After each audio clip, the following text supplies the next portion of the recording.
तो हेलो दोस्तों, स्वागत है मेरे चैनल के मैं सोल्यूशन में। अभी तो मेरे चैनल को सब्सक्राइब नहीं किया तो सब्सक्राइब करके बेल आइकन प्रेस कर दे ताकि मेरे आने वाले वीडियो का नोटिफिकेशन सबसे पहले आप तक पहुंच जाए। 7 क्लास डॉक्टर के सी सिन्हा का मैथ है, जिसमें और भी इससे पीछे वीडियो बनाया है, ठीक है।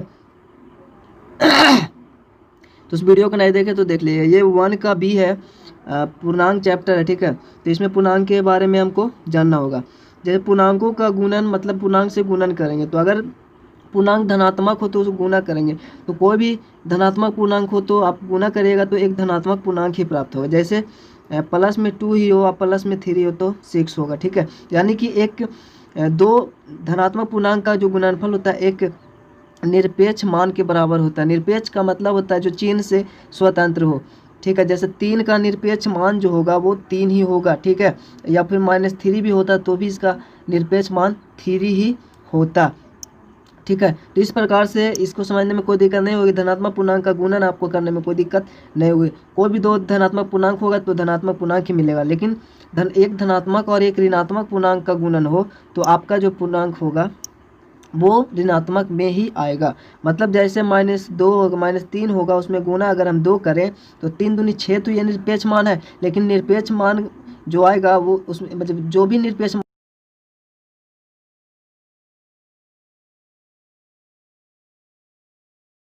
दोनों में से कोई भी एक माइनस में रहेगा तो माइनस में ही गुणनफल आएगा। दोनों माइनस में होता है तो माइनस माइनस प्लस हो जाता है। पूर्णांकों के गुणन के गुना मतलब पूर्णांकों के गुणन के गुण के बारे में बात करेंगे अब।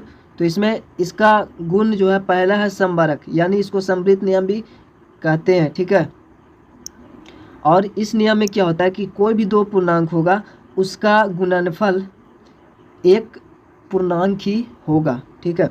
कोई भी, चाहे वो a गुना b अगर हम करेंगे तो a भी प्राप्त होगा। जहाँ a भी पूर्णांक होगा b भी पूर्णांक होगा और a भी एक पूर्णांक होगा। जैसे 5 × 20 तो यहाँ भी a भी पूर्णांक है, a भी पूर्णांक है, a भी पूर्णांक होगा। 3 - 2 है तो a भी पूर्णांक है, a भी पूर्णांक है और ये भी एक पूर्णांक ही है, ठीक है। तो ये समबारक नियम इसी को बोलते हैं कि कोई भी दो पूर्णांक होगा उसको अगर हम गुना करेंगे तो एक पूर्णांक ही प्राप्त होगा। दूसरा है क्रम विनिमय नियम।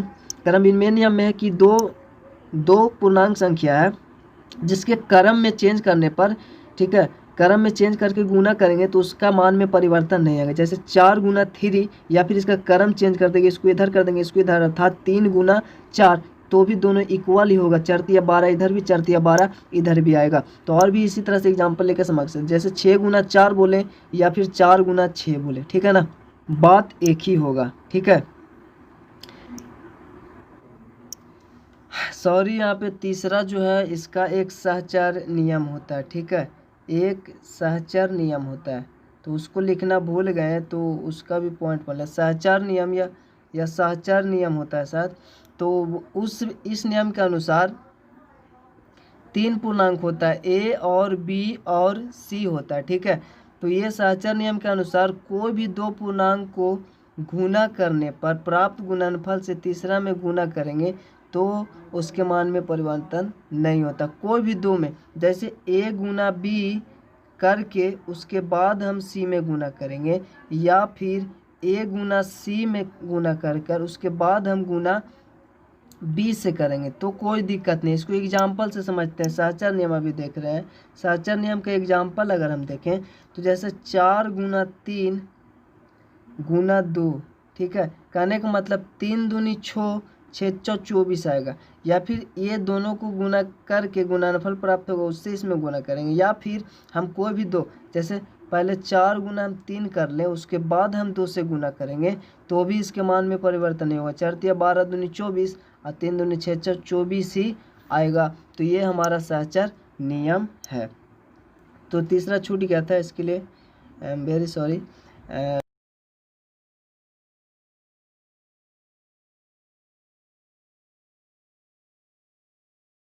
उसमें a Guna b plus c, तो इसमें या तो पहले b प्लस c को जोड़कर इसमें गुना करें, या फिर a गुना b, क्योंकि इसमें गुना का चिन्ह यहाँ पर है तो गुना होगा ये सभी से टोटल से, तो जोड़ेंगे तो वो b और c मिल जाएगा। उसके बाद गुना करें, या फिर अलग अलग b से एक बार अलग गुना करें, एक बार c से अलग गुना करके उसके बाद जोड़े। जैसे a गुना b, ठीक है, प्लस तो प्लस, उसके बाद a गुना c, एग्जाम्पल देखते हैं, 4 गुना 2 प्लस 3 है, तो 3 2 5 अगर जोड़कर हम इसको गुना करें 5 20 ही होगा, लेकिन अलग अलग गुना करें 4 गुना 2 प्लस तो प्लस, और 4 गुना 3 4 गुना 3 4 दूनी 8 4 या 12 12 8 20 होगा, 5 20 ही होगा दोनों से। ठीक है, यह इस तरह से वहाँ पे b प्लस सी था, यहाँ b माइनस सी भी हो सकता है, तो वो भी उसी तरह से a गुना b माइनस में हो जाएगा b माइनस मतलब b गुना c। इस तरह से कोई दिक्कत नहीं हो। जैसे एग्जांपल 5 गुना 6 माइनस 2 है, तो 5 गुना 6 फिर माइनस तो माइनस 5 गुना 2, तो 6 पचे 30, यहाँ पे 6 में से 2 जाएगा 4 4 पचे 20, 6 पचे 30, 5 दूनी 10, 30 में से 10 घटेगा 20 ही आएगा। तो उम्मीद है आपको वितरण नियम समझ में आ गया। और गुणात्मक तत्समक का मतलब होता है कि गुना करने पर, किसी भी संख्या में गुना पर उसके मान में परिवर्तन नहीं होता है, तो वो एक है जिसको हम लोग गुणात्मक तत्समक कहते हैं। कई बार ऑब्जेक्टिव में ये कॉम्पिटिटिव एग्जाम में भी पूछा जाता है। तो 4 में 1 से गुना करेंगे 4 ही आएगा, कोई भी मान में परिवर्तन नहीं हुआ। 500 चाहे 500 में 1 से गुना करेंगे तो 500 ही होगा, परिवर्तन नहीं हुआ। तो चाहे जितना में भी 1 से गुना कर लो परिवर्तन नहीं होगा। उसी तरह 0 से गुणन अगर हम करेंगे किसी भी संख्या में तो उसका मान भी 0 हो जाता है। और ठीक है, ये भी आपको भी पता होगा। गुणन को आसान बनाना, तो इसको हम थोड़ा सा देख लेते हैं। जैसे आपको 4 गुना में -25 और गुना में आपको 17 दिया हुआ है। ठीक है, तो आप यहाँ पे आसान, जैसे ऐसे नहीं, ऐसे रहता। एग्जाम्पल में आपका 17 गुना -25 और गुना में 4 इस तरह से होता है। ठीक है, तो आपको इसको किस तरह से गुना करना है वो आप अपना देखिएगा किस तरह से आसान होगा। अगर 17 25 में गुना करेंगे तो शायद दिक्कत होगा, लेकिन यहाँ पे 25 और 4 में गुना करें तो 25 चौ 100 हो जाता है माइनस में, उसके बाद गुना 17, तो आप गुना करिएगा तो 1700 आराम से हो जाता है माइनस में। ये दम आसान पड़ेगा। अगर आप 17 चौ गुना करते फिर 25 से, या फिर 25 गुना 17 करते तो उतना आसान नहीं होता। तो ये आपको बेसिक जो कुछ था वो समझ में आ गया।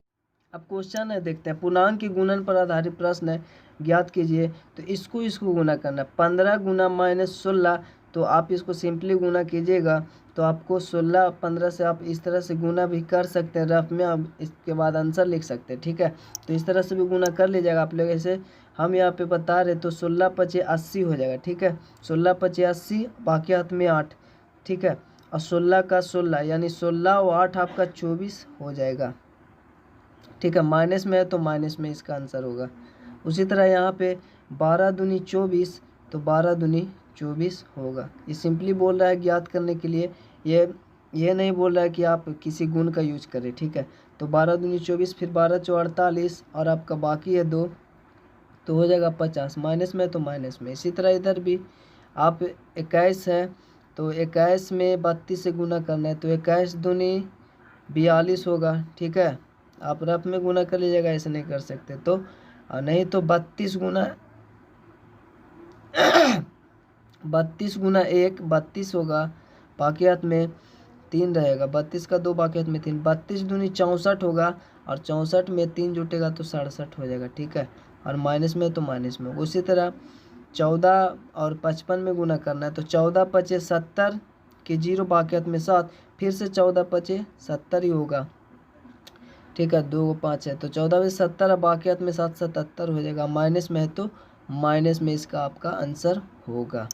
तो नेक्स्ट क्वेश्चन है, दूसरा नंबर, निम्नलिखित गुणनफलों को ज्ञात कीजिए। फिर भी इसी में उसी तरह से गुना कर देना है। तो 3 गुना -1, तो यहाँ पे -1 देख रहे हैं, तो आपका -3 ही होगा। यहाँ पर भी मान में परिवर्तन नहीं होगा, लेकिन सिर्फ माइनस यहाँ पे हो जाएगा। निरपेक्ष मान में खाली माइनस लग जाएगा।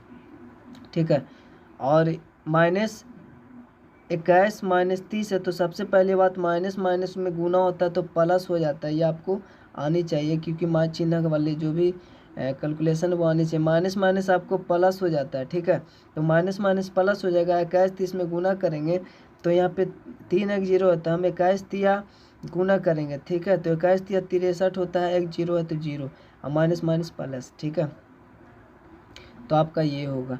फिर इसी तरह 0 है, किसी भी संख्या में 0 से गुना करेंगे वो 0 ही हो जाएगा।